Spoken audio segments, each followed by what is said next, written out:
Hello everyone. So today I'm going to be talking about the superposition principle for solving circuits. So it's actually I think it's a uh, really interesting principle where you can take a circuit and that has multiple voltage, independent voltage and current sources, and you can analyze the response of each one. So I think the best way I can illustrate this is just by diving straight into an example. Let's suppose you have the following circuit.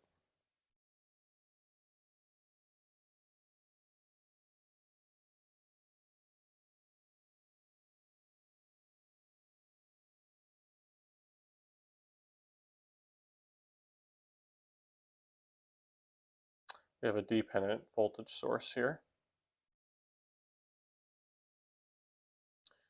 Then we have a current source.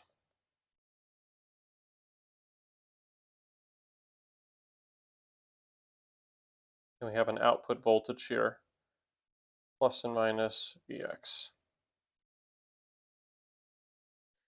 And the question we want to answer is, what is Vx? Now we could just apply any one of the techniques that we've learned so far to solve this circuit. But for the sake of teaching you another principle, the principle of superposition, I'm going just to walk you through the steps of how to use superposition to solve this circuit.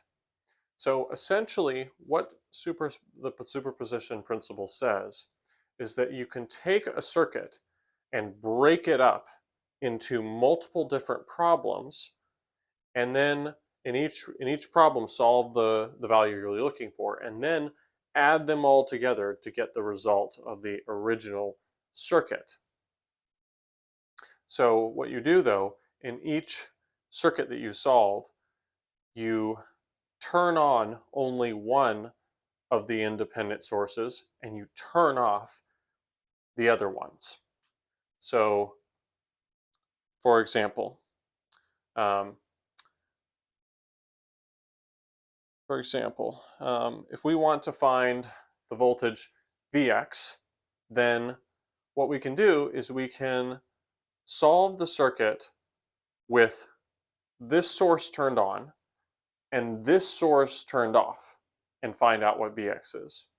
Then we can solve another circuit with this source turned off and this source turned on and solve and figure out what Vx is. And so you have two different Vx's, one based on this one being on, this one being off, and then the other one being based on this one being on and this one off. You get those two Vx values and then you add them together to find out what it would be if there were both the current source and the source Vs that are on. Now, this only works for independent sources. So you can't, you have to basically keep this dependent source in the circuit at all times. So let me illustrate the approach that I just described. So let's try solving for the circuit when we turn this one on and turn this current source off. So we're going to leave this on. So Vs is on. And we're going to say Is is going to be turned off. And the question you might ask is, what does it mean to turn off a current source? Well, to turn off a current source, you turn off the current.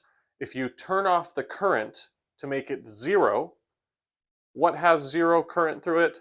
An open circuit. So we have to replace this current source with an open circuit. So let's redraw the circuit. So we leave Vs on.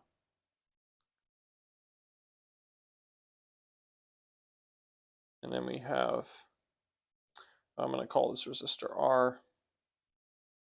Then we have our voltage source, a dependent voltage source. And then I replace this just with an open circuit, the current source with that. So we're effectively turning it off. Then we have Vx here that we're solving for. This is actually KVX.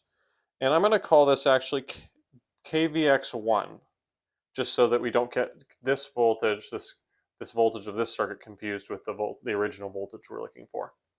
So what I'm going to do is I'm going to then solve this circuit here. So we could go ahead and apply a KVL loop here to solve for Vx. So going around the loop, we hit the minus sign here, so we have minus Vs plus the voltage across this resistor. And the question is, what is the voltage across it? Well, notice that there's an open circuit there. So the current through it is 0, which means the voltage is 0. So therefore, there's no voltage across there, so we can just skip right past it. So now we hit this plus sign. So plus KVX1. And then keep on going. And then we hit that plus sign there, the plus Vx1 there. It's all equal to 0.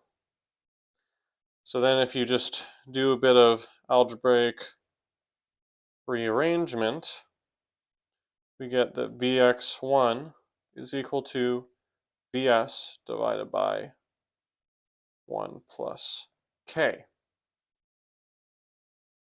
All right, so that's basically the effect of this voltage source.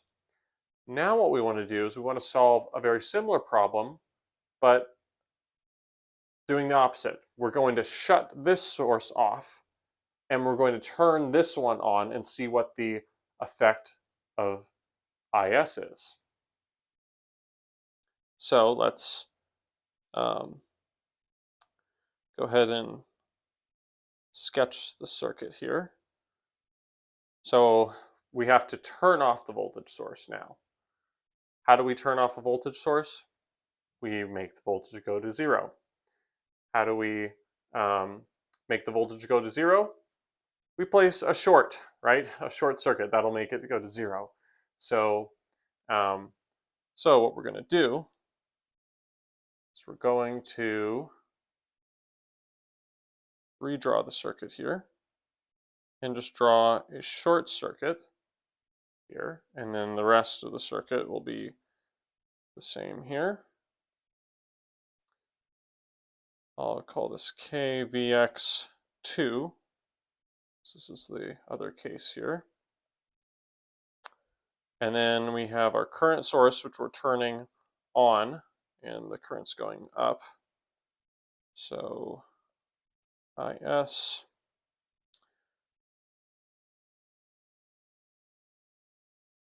And then we have our plus and minus Vx2. This is R. So now what we can do is we can do another KVL loop. So we can go around it in this direction here. So based on this, this voltage here, let's see, plus or minus, I'll just define it, give it a direction, call it VR. So we have plus VR Then we hit the plus sign here, plus kvx2. And then we hit that plus there, vx2 plus vx2 is equal to 0. And then we know that VR, based on Ohm's law, that should be equal to minus IS times R, because IS is flowing, based on this orientation, it's flowing from minus to positive. So that means that VR is actually going to be negative IS times R. So you plug that in, so then you can solve for, you can do a bit of algebraic manipulation here, and you get Vx2 is equal to IS R divided by 1 plus K.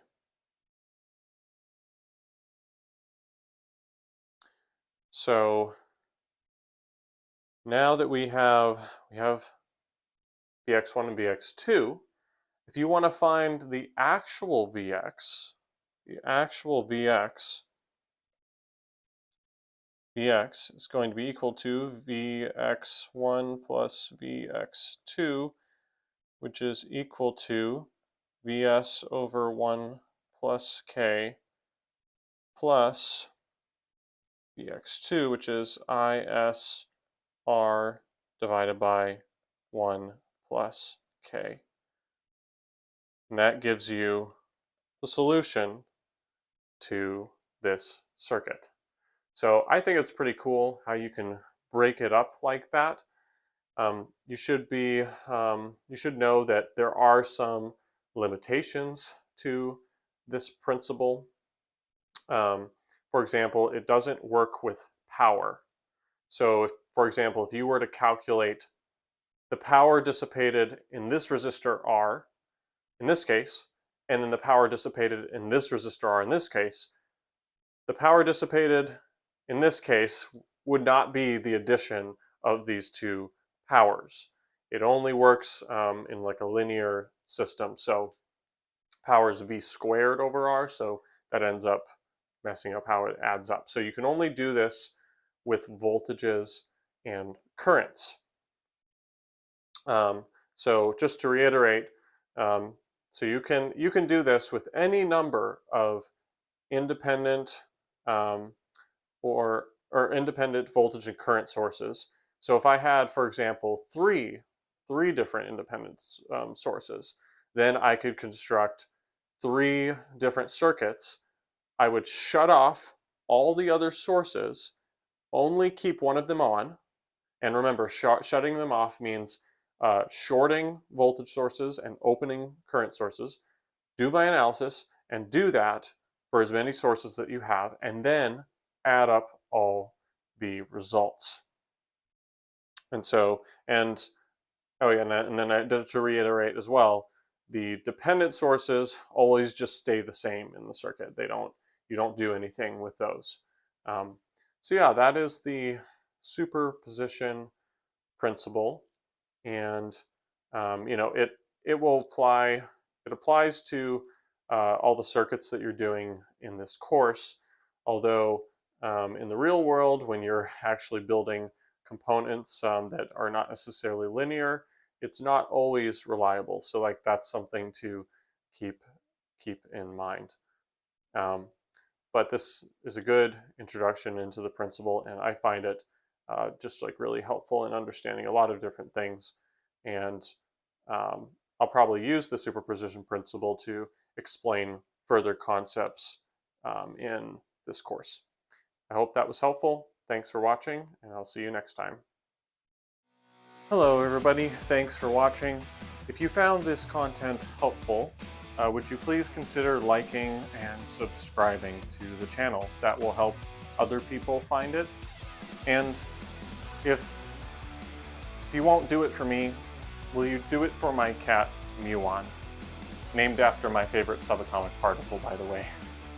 So, she will be very, very upset if you do not like and subscribe. So please, Don't disappoint. How could you say no to this cuteness?